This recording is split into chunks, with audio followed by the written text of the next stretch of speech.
Aloha, everyone. This is Tony here with the Transformation Space. Today, I'd like to talk a little bit about behavior modeling and why that is a significant practice in transformation.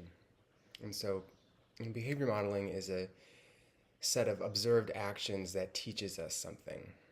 So, in observation of another person's behaviors, we learn how to be, how to interact, how to have relationship, how to live. And this starts very early on in childhood. It's often when we talk about behavior modeling as a tool to teach intentionally and unintentionally.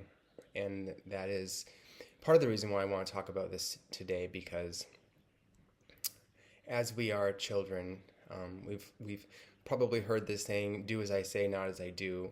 And there is some relevance to that, right? As an adult, we do things that are not appropriate for children, or are not child-oriented, or are, adult-only activities for safety reasons, for not understanding the actions as a child.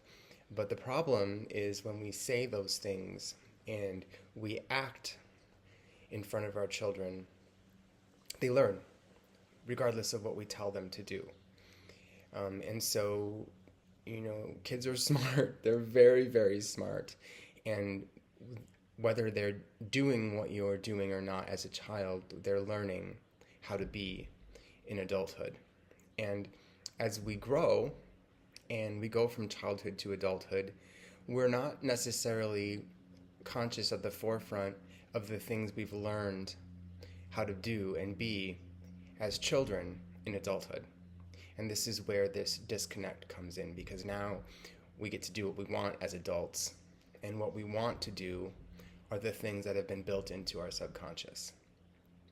And this is a very complicated and hard thing to understand, because we become drawn to certain dynamics, certain relationships, certain places, certain foods, certain parties, certain alcohol, certain drugs, certain types of fun that we saw as kids and we feel are the right things for us to do as adults. As a matter of fact, we're drawn to these things. And it can be very confusing when someone says, listen to your intuition, because my intuition is telling me to get involved with this person that is abusing me and then rewarding me. And I think that's love, because that's what I saw was love as a child. Or my idea of joy is intense anxiety and high cortisol. Because for me, that internal fight or flight thing is around having fun, because I have fun and then I get hurt and then I get rewarded and then I get knocked down again and then I get loved. And that's what I think joy is. So as I'm seeking out joy, I'm pulling in these problematic behaviors that are causing me pain or hurting me. And it's the same thing within a relationship dynamic, right? Someone that does not prioritize us, but then rewards us or tells us we're everything, and we believe that's what love is. And we actually have a physical appearance to attach to that, and we have this type that we like, right? We all have our types. And I can't help it. That's just the type of person that I like. Well, there's a reason why that's a type of person that you like, because you saw and you learned through behavior modeling that that is what you like.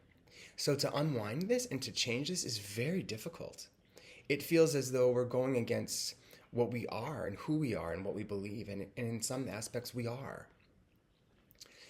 And so my job as a coach, as an educator, as someone who shows up for people, as a guide, as an integrationist, someone who sits with people through difficult moments, and my job is to show up and model behavior that is healthy. What does it feel like when someone shows up for you on a regular basis? What does it feel like when someone loves you without having it to be physical, with no sexual context, without expectation, without being hurt afterwards? What does that kind of love feel like?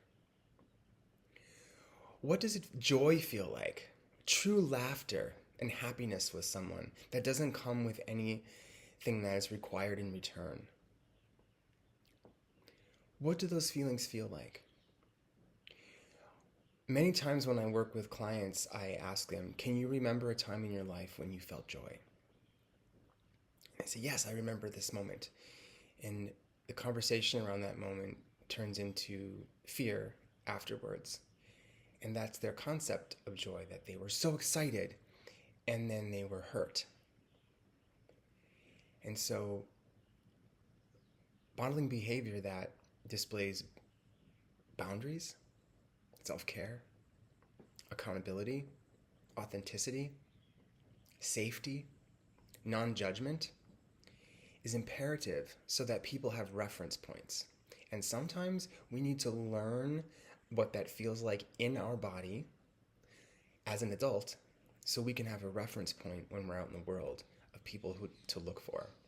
I want to get into a relationship, and I keep getting involved with people that end up hurting me. Okay, well, what does it feel like to be loved and not be hurt? You have to have a reference point in order to understand what that is, and behavior modeling is one way that we can do that. In an interaction with anybody, we can teach them what that feels like so that they can understand what that feels like and begin to practice that. Again, what does it feel like when someone continues to show up for you? That you can trust that that person's going to do that. That you can trust that they're going to communicate in a way with you that is honest, with integrity, with their best interest in mind and your best interest in mind. And when there's a conflict or there's a question, you can have a conversation around that. What does it feel like to do that in a way that's safe and healthy? What does your body feel like on the inside? This internal GPS that we're trying to access in order to make decisions and know that we're on the right path, we can't do that until we're with someone who is modeling behavior that makes us feel safe and comfortable, non-judged. And so that's part of what I do. I show up, I have boundaries, I hold accountability, I'm honest in my communication, I reciprocate that with my client. Because we need to learn these things. I've had to learn these things. And I've had to learn how to step away from the things that I'm drawn to because they hurt me, and step into the things that I'm not really interested in yet because I don't understand the benefit of being with them. We can learn this stuff, but we need to be able to have reference points in order to do that. And so behavior modeling is just an incredibly important part of transformation and how we transform. So it's not impossible to make change. It can be difficult. It can feel lonely.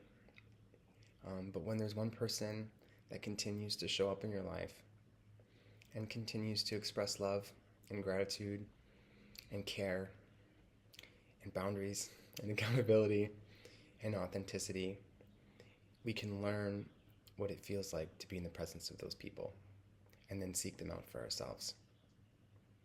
Until next time.